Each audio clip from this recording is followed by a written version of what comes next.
উড়ে গেল শঙ্কার মেঘ। গ্রুপ চ্যাম্পিয়ন হয়েই নকআউট পর্বে নাম লেখালো ব্রাজিল। বুধবার দিবাগত রাতে সার্বিয়াকে 2-0 গোলে হারিয়ে ই গ্রুপের চ্যাম্পিয়ন হিসেবে শেষ 16তে পা রাখল তারা। গ্রুপ পর্বের শেষ ম্যাচে সার্বিয়ার মুখোমুখি হয়েছিল ব্রাজিল।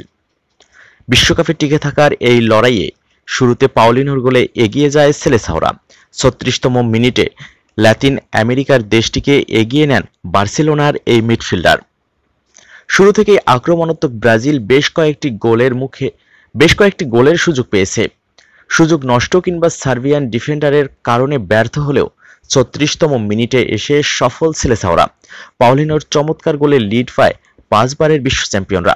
বার্সেলোনার সতীর্থ ফিলিপে কৌতিনোর বাড়ানো লম্বা পাস বক্সের ভিতর নিয়ন্ত্রণ নিয়ে এগিয়ে আসা সার্বিয়ান গোলরক্ষকের মাথার উপর দিয়ে জালে পাঠান পাউলিনো। অথচ গোলের জন্য অত সময় অপেক্ষা করতে হতো না যদি গ্যাব্রিয়েল জেসুস বল জালে জড়াতে পারতেন। 29 মিনিটে নেইমার পাস ধরে বক্সের ভেতরে দারুণভাবে নিয়ন্ত্রণে নিয়েছিলেন ম্যানচেস্টার সিটির এই ফরওয়ার্ড। সার্বিয়ান এক ডিফেন্ডারকে বোকা বানিয়ে জায়গাও তৈরি করলেন শট নেওয়ার জন্য। গোলমুখে শটও নিলেন, কিন্তু আরেক ডিফেন্ডারের পায়ে লেগে হতাশায় জার্সিতে মুখ লুকান জেসুস।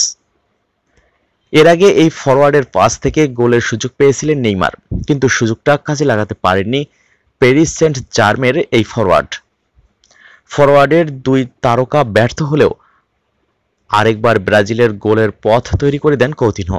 তার বাড়ানো চমৎকার পাস থেকেই লক্ষ্যভেদ করেন পাউলিনো। ওই গোলে এগিয়ে থেকে প্রথমার্ধ শেষ করে ব্রাজিল। বিরতি থেকে ঘুরে এসেও আক্রমণাত্মক ব্রাজিল ব্যবধান দ্বিগুণ করার সুযোগও পায় দ্রুত, কিন্তু আবারও ব্যর্থ নেইমার। মাঝমাঠ থেকে বাড়ানো কৌতিনোর পাস দ্রুতগতিতে বক্সের ভেতরে ঢুকালেও সুবিধা করতে পারেননি পিএসজির এই তারকা।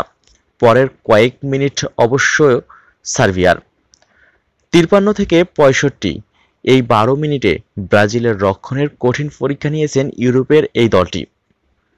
একের পর এক আক্রমণের সমতায় ফেরানোর দারুণ সুযোগও তৈরি করে তারা। 61 মিনিটে লিয়াইকের ক্রস ব্রাজিলিয়ান গোলরক্ষক ঝাঁপিয়ে প্রতিহত করলেও ছুটে আসা বল সামনে থেকে হেড করেছিলেন মিত্রিভিচ, কিন্তু গোলবারের নিচে গোলরক্ষক না থাকলেও তার হেড হাঁটু দিয়েই প্রতিহত করেন ব্রাজিলিয়ান ডিফেন্ডার থিয়াগো সিলভা। সার্বিয়ার একের পর এক সুযোগ নষ্ট হলেও ভুল করেনি ব্রাজিল। ঘুরে দাঁড়িয়ে উল্টো 68 মিনিটে থিয়াগো সিলভার দুর্দান্ত হেডে তারা ব্যবধান দ্বিগুণ করে। নেইমারের নেওয়া কর্নার থেকে উড়ে আসা বলে হেড করে লক্ষ্যভেদ করেন পিএসজির এই ডিফেন্ডার।